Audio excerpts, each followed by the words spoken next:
mitigating impact of climate, nature, people, and development. We get to hear from change makers across the world on the impacts and activities they're carrying home, how that is supporting their communities, and why we need global solidarities.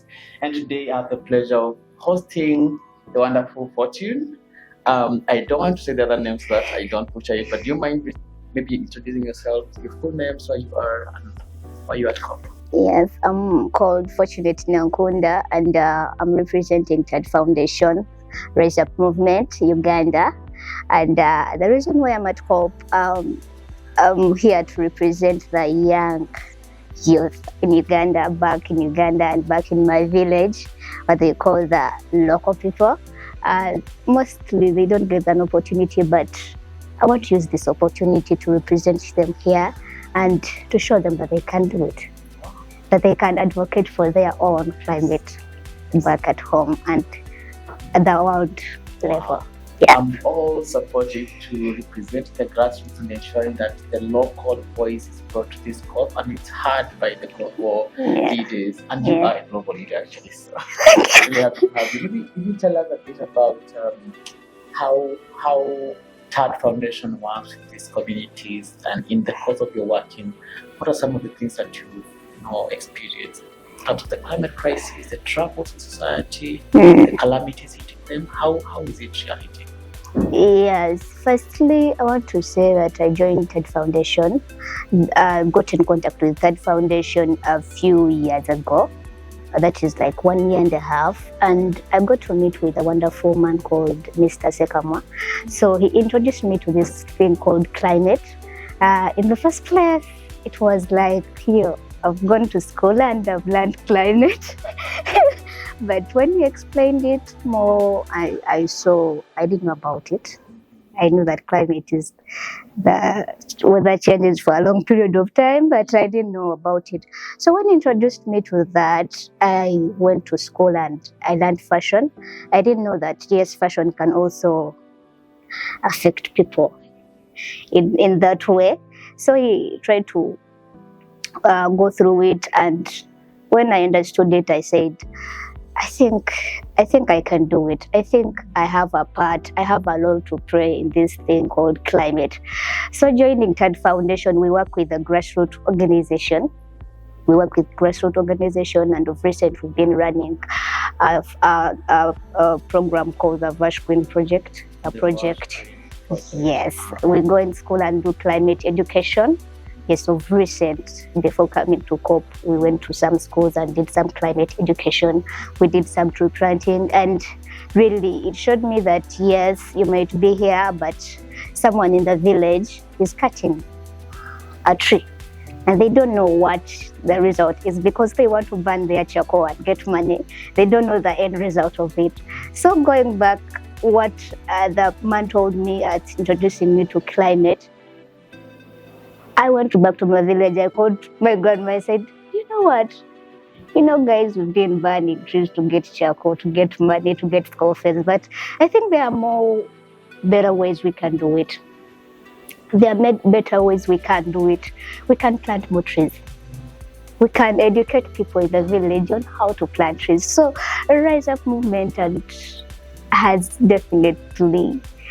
really helped me a lot, because I didn't know anything about it. And you see, coming from that grassroots perspective, I wonder, why do you think it's important for us to, emphasize and bring these grassroots voices to these global stages? Yes, because I don't think someone who has grown up maybe in town, they have the same experience like me who grew up in the village. I think someone who grows up in town, they have a certain kind of knowledge they have, and someone in the village has a certain experience they have.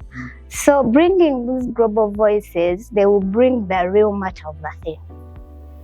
They will bring a real core of the thing. Yes, here they have the core, but something in the villages, because it is like a butterfly effect.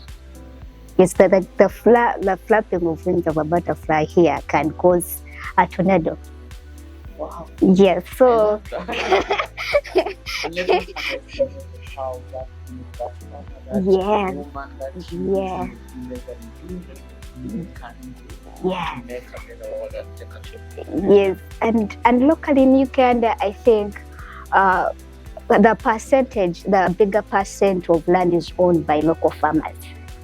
Yes, the bigger percentage of the land is owned by the local farmers. So I think it is very crucial to teach them because they own the land. They own what we need to plant trees. Yes, They own the soil that's supposed to grow. yes, they own it. Yeah, definitely, and that's a good way to spotlight with the importance of these grassroots voices, and of course the change makers to the grassroots level you are here to COP. Yeah. If you might indulge us, what brings you to COP? Why does it matter for you to be here? It matters a lot because I also represent young girls in the village that didn't get that education that I got. I represent women, young women. I can say young women, and if you have a young woman educated, it means you have a sustainable future. They are the ones that bring life to Earth, to Mother Earth. So if you teach them on how to educate the life that they bring, I believe me coming to COP will affect very much because I'm going back home to tell them this is what it is, this is how we can do it, this is how we are supposed to do it. Yes, so it is very impactful, it is very, very, very, very, very great for me to be at COP because I'm representing a lot of indigenous people, the young women, the young girls, to always have that voice, to always take that initiative, to take the first step, and the action is now, not tomorrow. Yes, exactly. Yes. The thing is that being focused on gender as well, and for that gender perspective, we need to interrogate it, we need to see images. And gender is many things. It's women, but it's also women at the village level, it's also women who have historically been sidelined. So giving them the platform that we come to these places helps to really create policies that are befitting them, and policies that work for the future women in such situations. So really happy that your presence here touches around these things, and that you can take it back to your people to actually learn how to engage more. Hopefully next year coming with more than 2 women. Yes, definitely. Amazing. I'm going to tell everyone, the climate impacts are hitting these communities firsthand, and Uganda is not spared, I'm sure. We've actually known of Uganda landslides. I'm not sure about food starvation, but maybe it's happening. How do you think this is a climate finance conflict that we're calling it, right?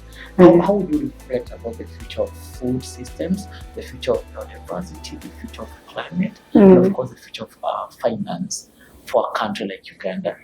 Will this COP help people achieve all this? First of all, I believe change starts with me. Action starts with me. I believe, yes, COP, we have come to COP and we are going to submit our views. We are going to tell people we're going to submit our views concerning climate finance. I believe this is COP 29, and they have been the previous COPs. So I believe coming here, it will help in one or the other. But I believe as local people, as indigenous people, we should go back and act now. What I've learned from COP, let's be yes, we worked for the funding to come, but in the first place, let me first go and plant that tree. Yes, then wait for the financing. Yes. Finance follows the action. Yes. You should not first wait for the fight because sometimes it may not come in the process, but definitely it will come. But I need to first go as me, do the action, use what I have to get the result, because in when you're trying to present your budget to the funder or to someone, you tell them, this is what I have. Can you do something about it? You will not sit back and be like, now, I've come here, I don't have nothing, but you can give me the funding, I will do it. What are you supposed to do? Yes, they will need you to show, yes, I've done this in the little that I had. The fact that we have people that are representing us, for example, I might say Nakate Vanessa, she has been that voice that has inspired me a lot. And seeing her step on that platform, it gives me hope down inside that there is hope for me. Because him being there, it means he's representing the girls in Africa. He's representing the girls on the world level. So being an indigenous woman or coming to cope about financing, we need financing. But let's first take the first step. Another sense of hope that, number one, of course, the action is needed before this finance, or finance can find us when you're already doing the work on the ground. So that's something, don't just cry for money. If you cannot match that with action on the ground, the amazing fortune telling us as it is, and keep tuning on Partner Media, we communicate the impact of climate, nature, people, and development. Now, Fortune, I promise the last one. Yeah. I want to look specific and to any young indigenous woman, any young woman, any youth in fact across the world is watching, what would your message of encouragement be to them? Yes, to the young woman or man out there, I want to encourage you and tell you that it is possible, and the fight we are fighting is for us, it is for the world, it is for everyone. And minus everyone, the world is not going to be there. And minus you, the earth will suffer. So I believe you can take the first step. If you're to plant that, you do it. If you're to go and tell them that we need climate financing, you do it. If you have that capability, I think everyone has a role to play in this climate thing or climate space. Everyone has a thing to do, everyone has a role to play, and I believe we can do it. Wow, we can do it. We all have a role to play. What's your role? What a way to end this conversation. Thank you so much for joining us. And of course, that is the effect that Partner Media is having, getting change makers, hearing from them, performing them, and letting you hear from them. And indeed, you can start from where you are and get impact more globally. It's a pleasure, and we wish you well back at home. Thank you. Thank you.